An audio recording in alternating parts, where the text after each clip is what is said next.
Paragraphe 4 de la leçon, extréma d'une fonction.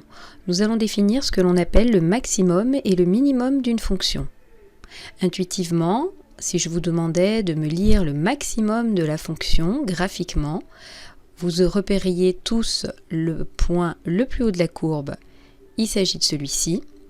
Et ensuite, là où il faut être vigilant, c'est que le maximum est une image. C'est l'image la plus grande que la fonction peut donner. Donc c'est une valeur qui fait se lire sur l'axe des ordonnées.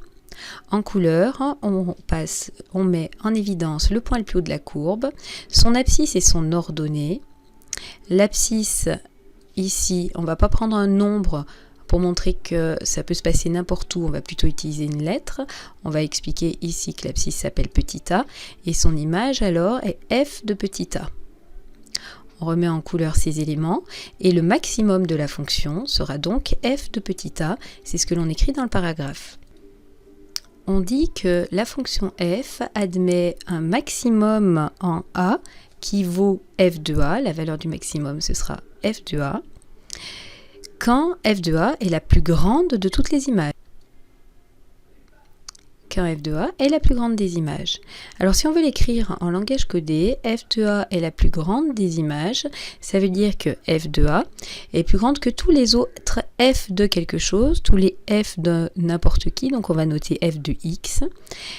On va écrire que f de a est plus grande, c'est la plus grande des images, on l'écrit comme ça, que toutes les autres images, que tous les f de quelque chose, que tous les f de x, pour n'importe quel x pris dans l'ensemble de définition.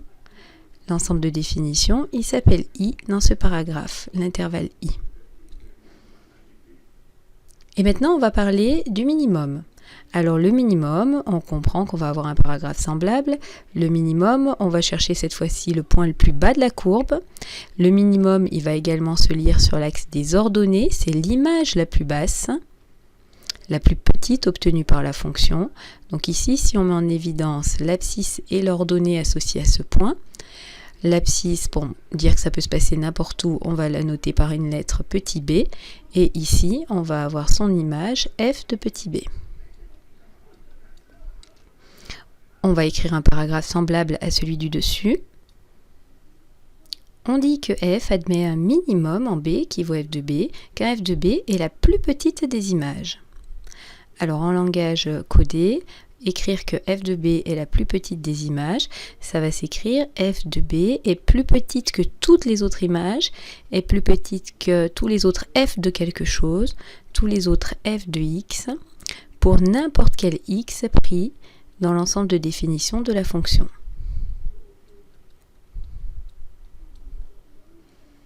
Donc le maximum, on peut le voir comme une sorte de plafond pour la courbe de la fonction, un plafond que cette courbe ne peut pas dépasser et qu'elle touche, et le minimum comme un plancher sous lequel la courbe ne peut pas passer et qu'elle touche également. Alors attention, une petite remarque, si jamais on avait une courbe de fonction comme celle-ci, par exemple, un U avec des branches qui montent et qui ne s'arrêtent jamais de monter, qui se prolongent indéfiniment, la courbe n'aurait pas de plafond, elle dépasse à chaque fois le plafond qu'on pourrait fixer, et à ce moment-là, elle n'aurait pas de maximum. Elle aurait un minimum là, il y a un plancher, il y a un point le plus bas, mais pas de point le plus haut. Donc ici, on dirait, cette fonction admet un minimum, mais n'a pas de maximum. Et de la même façon, si on avait une courbe comme celle-ci, par exemple, qui plonge des deux côtés, on dirait également qu'il y a un souci pour la recherche du minimum. Si la courbe se prolonge indéfiniment vers le bas, elle n'a pas de point le plus bas, il n'y a pas de plancher, la courbe n'a pas de minimum, par contre elle aurait un maximum, un point le plus haut. On finit avec un mot de vocabulaire. Quand on nous demande de trouver un extrémum de f sur i, c'est qu'on nous demande de trouver les extrémas de f sur i, le minimum et le maximum. C'est un mot qui regroupe les deux termes. Un extrémum, c'est une valeur extrême en fait, soit minimum, soit le maximum. Donc si dans un exercice, la consigne c'est de déterminer les extrémas de la fonction f, il s'agit de trouver le minimum mais aussi le maximum. On regarde l'exemple, on nous demande de trouver le minimum de la fonction sur son ensemble de définitions et le maximum sur son ensemble de définitions. Ça veut dire qu'il faut regarder la courbe en entier et trouver le minimum et le maximum. Je vous laisse y réfléchir.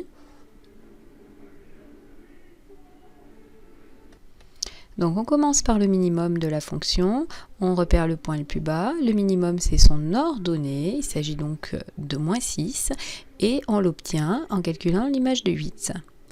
Le maximum maintenant, on repère le point le plus haut, on va lire son ordonnée, le maximum c'est 8, l'image la plus grande c'est 8, et on l'obtient en calculant l'image de 2.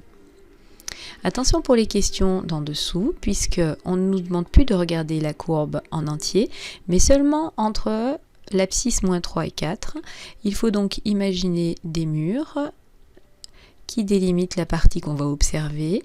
On regarde la courbe qu'entre ces deux murs bleus, entre l'abscisse 3 et 4. Et on essaie de trouver le minimum.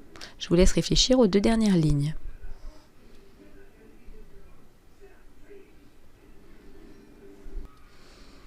Le minimum entre l'abscisse moins 3 et 4, on repère le point le plus bas, c'est celui-ci. Et ce qui nous intéresse, c'est son ordonnée pour le minimum, elle vaut moins 4, pour l'abscisse moins 1.